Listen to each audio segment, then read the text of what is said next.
I am so excited for Sunday.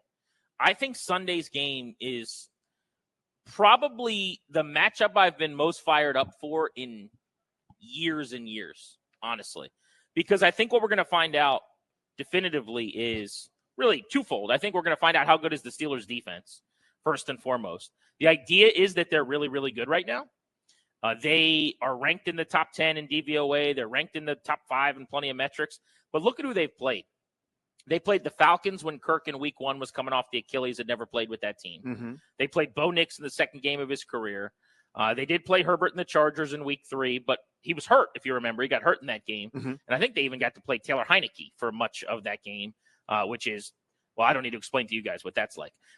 They played the Colts with Anthony Richardson, who's dreadful and has already been benched. That was a close game, field goal game. They played the Cowboys, who stink out loud. Which is awesome. No, don't listen. Hey, don't pile on there. They are so bad. No. Don't be mean to them. They played a Raiders team that was quarterbacked by Gardner Minshew. Yep. Not my dog Fiona, who we call Gardner Minshew, but Gardner Minshew, the quarterback with the mustache. Mm-hmm. They played the Jets and Aaron Rodgers. So that was probably the first viable quarterback they played, but that's a broken Jets offense.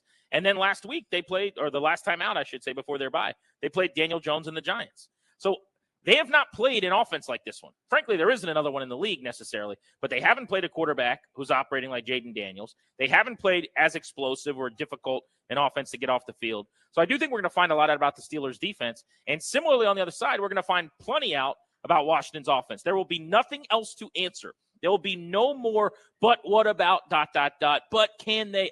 Shut up. If they beat the Steelers, that's your signature win. Yep.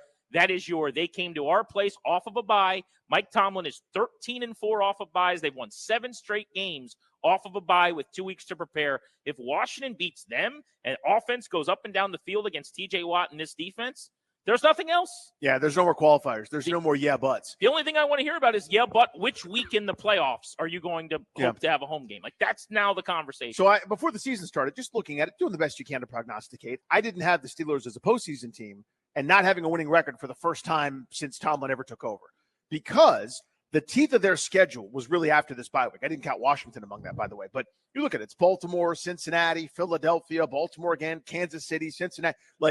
That's where I thought they were going to start to struggle a little bit. They've gotten fat and done well against teams that they are better than. And their resume, to be honest with you, is probably pretty similar to Washington's at this point. And that doesn't take anything away. Everyone always says, you just beat bad teams. Well, yeah, you do that, you go to the postseason. You do that, you win 9-10 games. You beat teams that you're better than. You do that consistently, you get to go, then you go 500 or so against everybody else. That's how you add up the wins. I didn't think they were good enough to do what they've done to this point. They've been pretty darn impressive. To me, where this game is won, lost, is where it's all decided, is Washington's been incredible in this regard. Not only for a rookie quarterback, but for an NFL football team in taking care of the football. Yeah. Part of that is, it's obviously a point of emphasis. Part of that is obviously, skill and something that is by design. Another part of that is good fortune. The Steelers defense and this team, they give up more yards maybe than you're used to seeing for a Steelers defense, but they are here to take the football away. That's the story of the game to me. If Washington's good fortune, skill, whatever you want to give credit for it, I'm not taking anything away. If they continue without turning the football over against this group, I love it.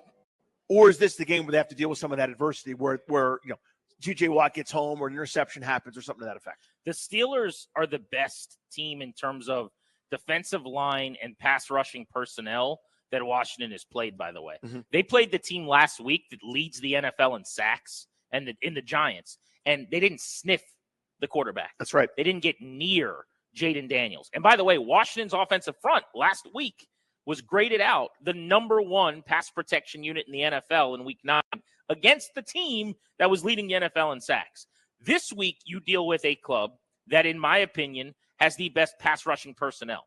They're not leading in sacks, but led by TJ Watt, who is the best defensive player Washington has played. They did have Myles Garrett and the Browns come to town. But if you remember, Myles Garrett didn't practice that whole week. Yep. Wasn't quite 100%. And I'm not even sure at 100% that he's definitively better than TJ Watt, who's a game wrecker. Watt's got 6.5 sacks, but between him, Alex Highsmith on the other side, Cam Hayward's a guy that's an all-pro type and maybe a Hall of Famer when it's all said and done.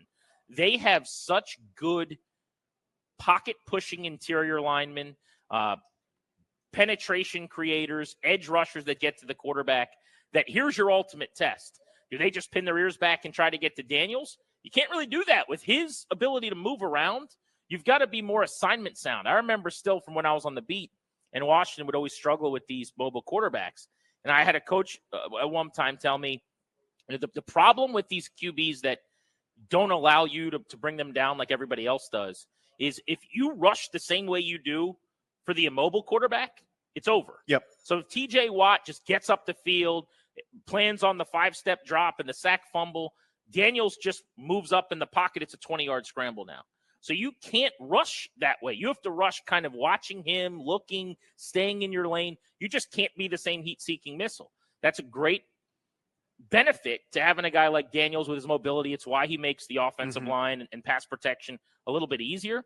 But I'm fascinated by that part of this matchup. We did find out today that Marshon Lattimore is not going to play. He has been ruled out. So it's not a complete Devontae Adams hamstring situation. I think we could say there is something to it. Time zone didn't cure it.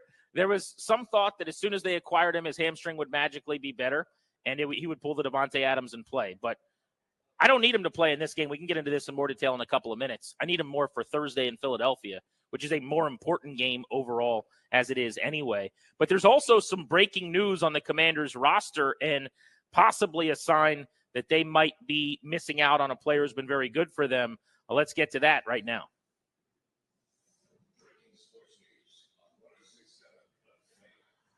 And it's on the kicking front, Danny. Austin Seibert has been automatic. Remember, he'd been missing practice time this week. The Commanders are signing veteran kicker Zane Gonzalez to the practice squad. Austin Seibert with a hip, limited the last 2 days. There's now uncertainty as to whether or not he's going to kick on Sunday. They're going to continue to monitor him this weekend, maybe on to Sunday morning. But this gives you a chance. I'm sure they'll elevate him from the practice squad just in case. Maybe you dress 2 kickers if you're not sure as of tomorrow. But Seibert has been nearly flawless. He's had a blocked kick and a kick where he scraped the ground that went wide right. Otherwise, he's tied for the NFL lead in made field goals. The operation's been good, yeah. And he didn't even kick in week 1. He wasn't even around, and he's still got more field goals made than anybody else. Because you just don't want to be caught with your pantaloons down here in this case, right? That would be called a Brian Dable. Stole the words out of my mouth. It's otherwise known as the DeBoll or the Brian Dable. So smart by them to do so, but it is a bummer. Listen, it always comes down to a score or something close in most NFL games. I mean, I saw a tweet the other day about how unprecedentedly close more games have been this year than have even been in years past, but especially playing a Mike Tomlin coach Pittsburgh Steelers team. I just don't think you blow them out. Maybe you do, and it goes great, but this to me always feels like it's going to come down to something like that, like the field goal kick or making sure the operation is tight on the extra point here, there, and everywhere. Do you think they plan on like giving Seibert a chance, and then you have Gonzalez up just in case, or do you think they probably just roll with Gonzalez and tell Seibert to rest up? Great question. I would guess they're not going to be caught seeing it happen to someone else on the other side, right? Like, well, he hurt his thing, and now Tress Way's going to try to kick, or Terry McLaurin put foot to ball. I think they're too smart for that to get stuck. So it may cost them. You might have one less roster spot, maybe one less guy to help you on teams, and someone's got to do a bit more. But I don't think they're going to be stuck without a functioning kicker in game, because it's like, it was great in warmups, and then his first kickoff, now he's strained. I'd just roll with Gonzalez for a week, and if that ends up hurting you, then bad luck. Okay. That stinks. But I'm starting to think bigger picture about this season, if we're being honest. I don't want to use the word house money this week because, as we talked about, there is a lot on the line, and you could really send a big message. But the biggest game they've got this year, as of this moment, is not Sunday. It's Thursday. It's actually 6 days away against the Eagles, where both of the teams fighting for the NFC East are going to be playing in Philadelphia on a short week. So I would tell the kicker who's been nearly automatic, hey, man, if you're 90%, that's cool. I want you 100. We'll see you on Thursday. Yeah. We got Zane Gonzalez. Sit this one out, get on your foam roller. But we'll see as we get closer to kickoff what the reports are on his health.